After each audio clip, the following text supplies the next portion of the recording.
Look at Berger still going in. Now Steyn, well, he should be fresh, but Berger's arrived again. What an appetite.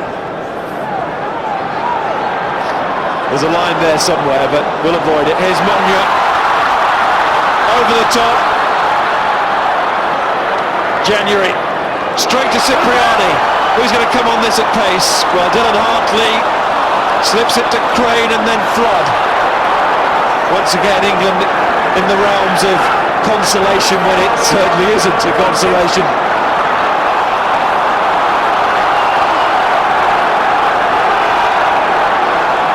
Monye, Armitage and Shaw trying to give the crowd something to shout about. That's probably the best way of looking at these things.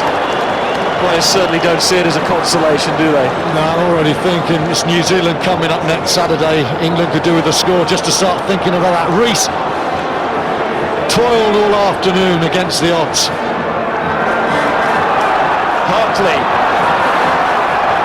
Ellis, Cipriani and Stevens dislodged. Steyn says let's go after that. And Jacques Fourie is trying to get after it. He's taken it. Fourie might need help. No, he doesn't. It's the final insult. Humiliation for England. Matt Stevens 3 yards away. Again England lose control. South Africa scoring all the tries, but this is a victory based off a magnificent defensive effort. England have been put to the sword. The foundations, the defence, the finishing excellent. South Africa efficient. They will go home. Well, they can fly by their own wings here. They won't need South African Airways. Lost by Stevens. Steyn with that massive boot.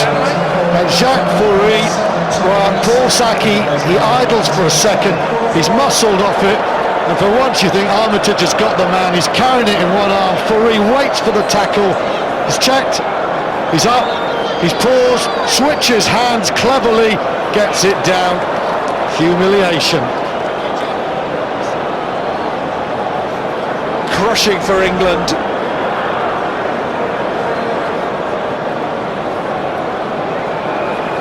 And this to make it 37 points. And it's never been like this at Twickenham before on the scoreboard. And the smiles as wide as they possibly could be on South African faces. Dave Flatman. Arrowed here is Andries Becker, second row, fresh from the bench, putting in a massive scrummaging effort. Behind his big tight head Duplessis, heavy duty stuff, care breaks, cute inside ball. Who's there to make the tackle and knock Easter back? The second row from the far side of the scrum, a monumental defensive effort. Here's John Smith. What a captain's hit on Rees. It's all power and it's South Africa at their macho best. And there's a push off the ball, South African penalty. England's heaviest ever defeat at Twickenham. Well, they have been bullied. Dave used the word, but what concerns me is South Africa have been brighter as well. And for me, the brightest spark, Ruben Pienaar was excellent, but on the field from the first to the last minute, Ricky January, magical man of the match in Dunedin when they won their first game there. He is my Investec man of the match. He's stepped into Fourie du Preez's shoes and they have not lost anything, and that is some compliment. Brilliant performance from Ricky January. He is my Investec man of the match in a power-packed Springbok performance.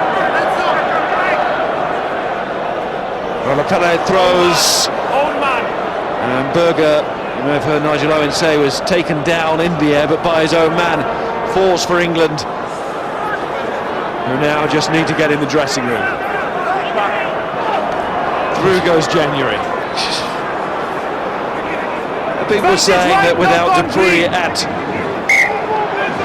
scrum half, Pienaar did not look as good against Scotland as he did against Wales, so there was some pressure on January and he responded, and that is a satisfied look on John Smith's face if ever you saw one.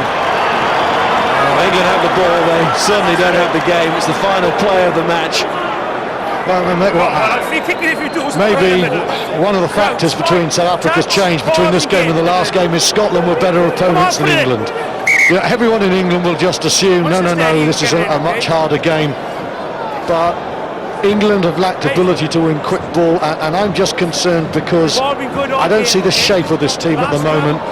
You know, English fans have got to get behind England, but they've got a huge week, and it's not just good enough saying we've got work to do. They have got to think strategy here, because all the work in the world is doing nothing for them. Oh no, not one more, please.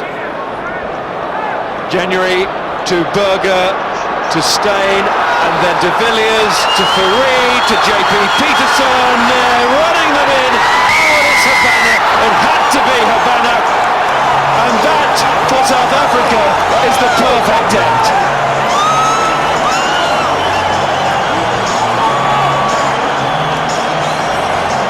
Wales finished stronger than South Africa in Cardiff. They lost the game, but they finished the stronger of the two teams. Scotland finished stronger than South Africa in Murrayfield. They lost the game, but they finished stronger of the two teams. England have capitulated here. Well, if Martin Johnson doesn't think it's time to panic, Martin Johnson has got to start thinking about international rugby. England do not have time to go, well, we'll wait for the Six Nations. Six Nations is the second division. We in the Northern Hemisphere are finding out what the first division is. England have got to act before New Zealand now. They have to find leadership on the field. They have to find a different way of approaching these guns. Johnson is finding that it's a very hard life, an awful second half for England. The conversion misses. South Africa didn't. Tired they might have been, but the thought of victory at Twickenham against England held those tired thoughts at bay. And not just any old victory either. England's heaviest defeat.